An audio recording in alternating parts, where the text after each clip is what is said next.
Welcome to today's deep dive, Oh, yeah. where we're stepping into the world of luxury real estate, Okay. but with a twist.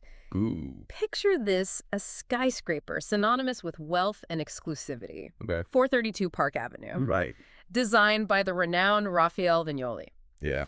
We're not just admiring the penthouse views here. We're diving into a lawsuit Oh, wow. filed by the condo owners against the developers, Okay. Maclow Properties and CIM Group. Mm-hmm. You ready to peek behind the curtain of this so-called luxury nightmare? I think so, yeah. It's a fascinating case, really. You have this vision of opulence attracting buyers with sleek design, top-tier amenities, a prestigious Park Avenue address.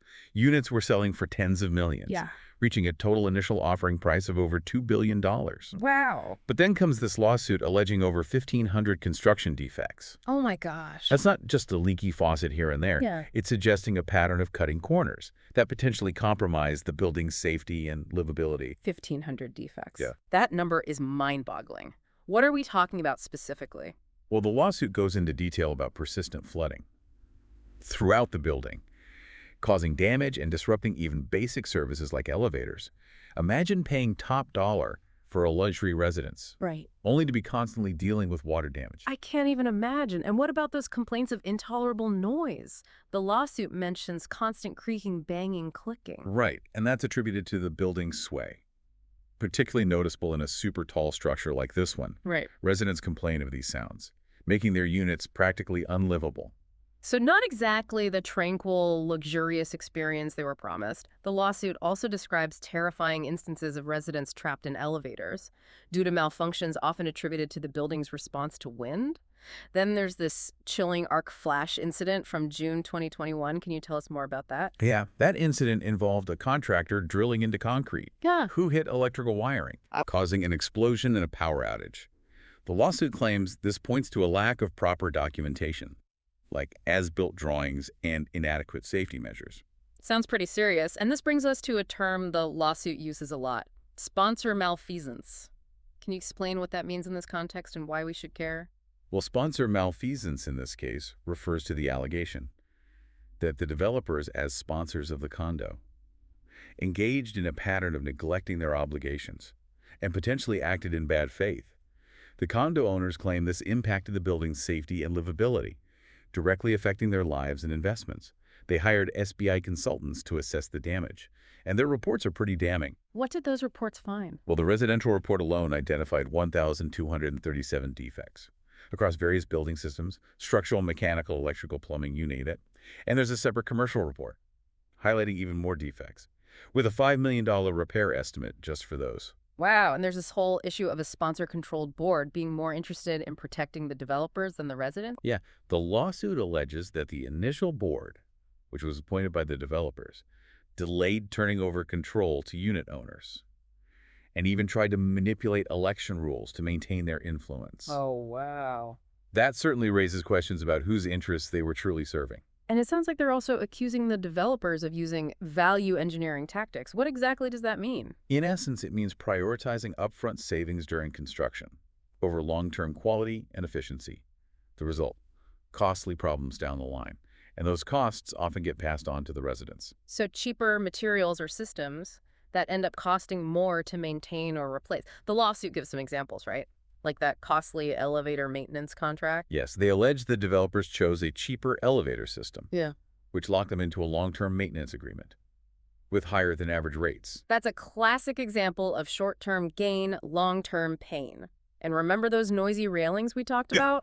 Right, they claim those were made with cheaper, less durable materials, practically guaranteeing premature failure and a need for costly replacements. The lawsuit really paints a picture of the developers shifting the burden of these problems onto the residents. It's all starting to sound less like a dream home and more like a financial and logistical nightmare. And that brings us to the human cost of these alleged defects.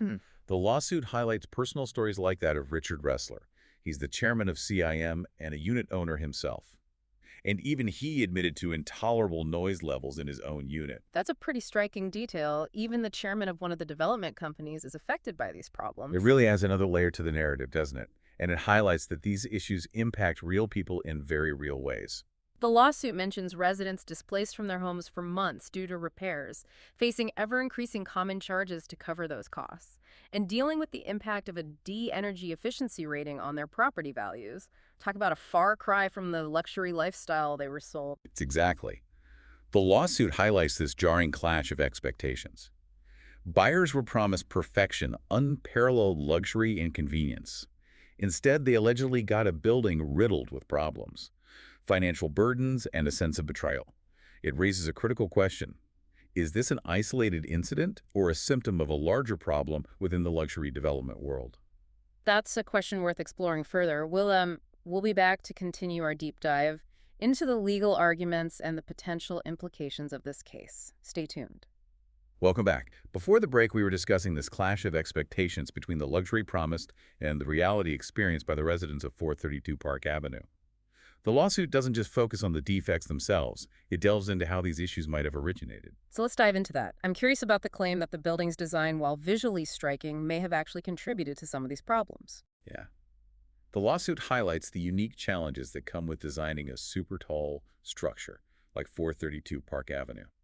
Its slender shape, reaching over 1,396 feet, makes it more susceptible to wind loads, which can cause significant sway. That sway, as we mentioned earlier, is believed to be a major factor in those noise and vibration issues plaguing residents. So the very feature that makes the building iconic, its height and slenderness, might also be its Achilles heel. That's what the lawsuit suggests. It argues that the developers didn't adequately account for these challenges during the design and construction phases.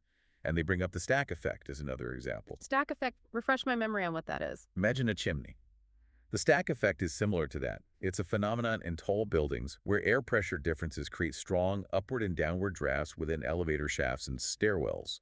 This can cause issues with elevator doors, fire safety systems, and even noise transmission throughout the building. Okay, so a physics concept with very real consequences for the residents. Absolutely. The lawsuit suggests that the developers didn't adequately address the stack effect, which then led to further problems. It's like a domino effect. One design or construction flaw can trigger a cascade of other issues. And who ends up paying the price for these oversights? The residents, of course.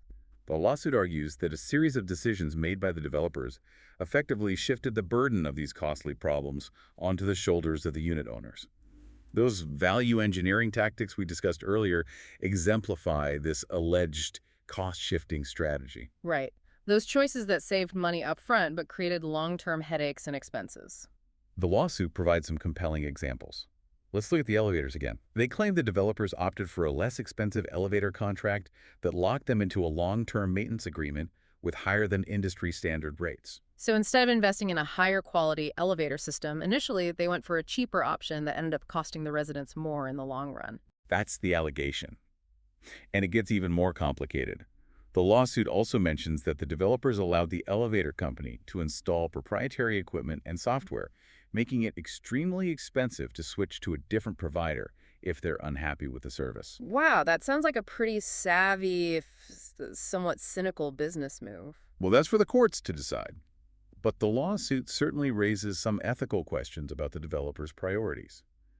There are other examples of this alleged cost-shifting strategy, too.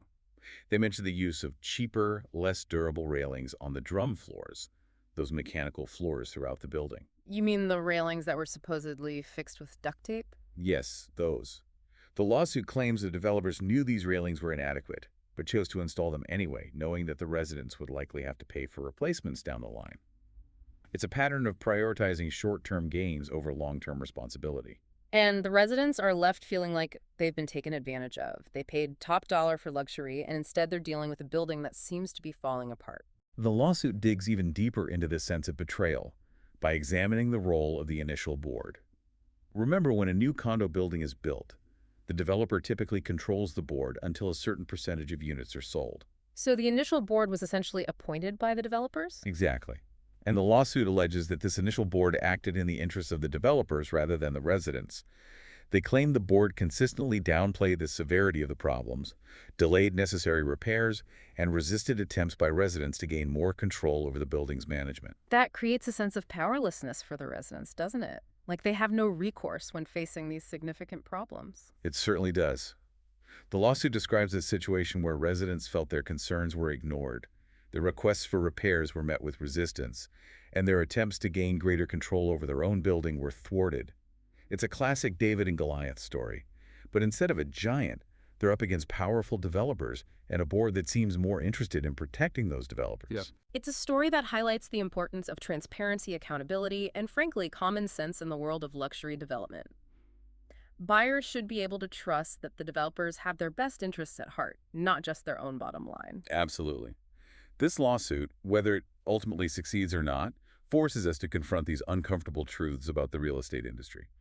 It shines a light on the potential for conflicts of interest, the importance of consumer protection, and the need for greater scrutiny of development practices, especially in the high-stakes world of luxury real estate. It's a reminder that even in the most luxurious settings, problems can lurk beneath the surface.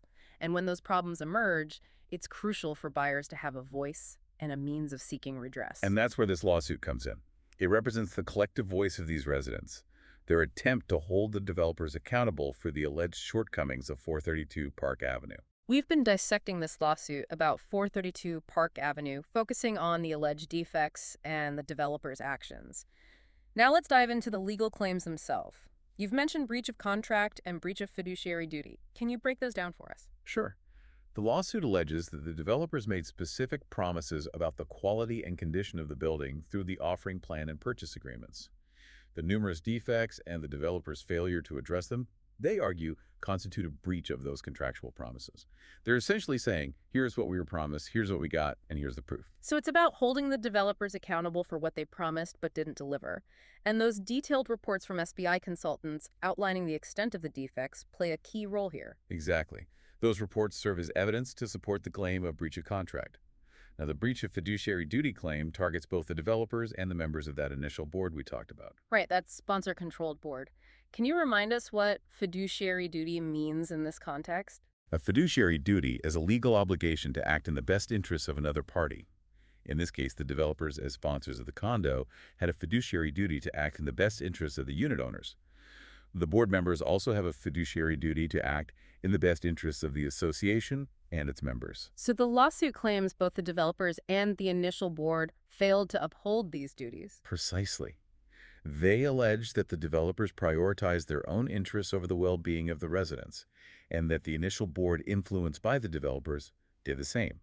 They point to the board's alleged downplaying of the problems, their resistance to holding the developers accountable, and their attempts to delay handing over control to a resident-elected board. It's a powerful accusation. They're essentially saying the board acted more like protectors of the developers than advocates for the residents they were supposed to represent. That's the heart of the claim. Yeah. And it raises some interesting questions about the dynamics of power and influence in these large-scale developments. What are the unit owners hoping to achieve with this lawsuit? What kind of relief are they seeking? Primarily, they're seeking financial damages to compensate for the losses they've incurred. This could include the cost of repairs, the diminished value of their units, and any other financial burdens directly resulting from these problems. It sounds like they're trying to get the developers to pay for fixing the mess they allegedly created. You could put it that way. And remember, they're claiming the developers used value engineering to cut costs during construction, effectively shifting the burden of future problems onto the residents. They want to hold them financially accountable for those decisions. It goes beyond just recouping costs, doesn't it? It's about addressing a perceived injustice, a sense of being misled and taken advantage of. They paid top dollar for luxury and ended up with a building that's allegedly falling apart. Absolutely. This lawsuit taps into feelings of outrage and betrayal. It's about fairness, holding powerful actors accountable, and ensuring buyers, even in the world of luxury real estate, are protected from questionable practices. It's a reminder that the law applies equally regardless of how exclusive the address. Indeed. This lawsuit serves as a stark warning to developers and boards. It underscores the importance of transparency, integrity, and a commitment to quality in construction and building management. It also prompts us to think about the bigger picture. Is this an isolated incident, or does it point to a larger trend in luxury development of prioritizing profit over quality? That's the lingering question, isn't it? It encourages us to look beyond the glossy facades and consider the realities of construction, the complexities of building management, and the importance of protecting those who invest in these ambitious projects. It's a valuable lesson for anyone, whether you're in the market for a multi-million-dollar condo or a more modest dwelling. Be informed, ask questions, understand the risks, and demand accountability. Well said. And on that note, we wrap up our deep dive into this complex and thought-provoking case. Thanks for joining us.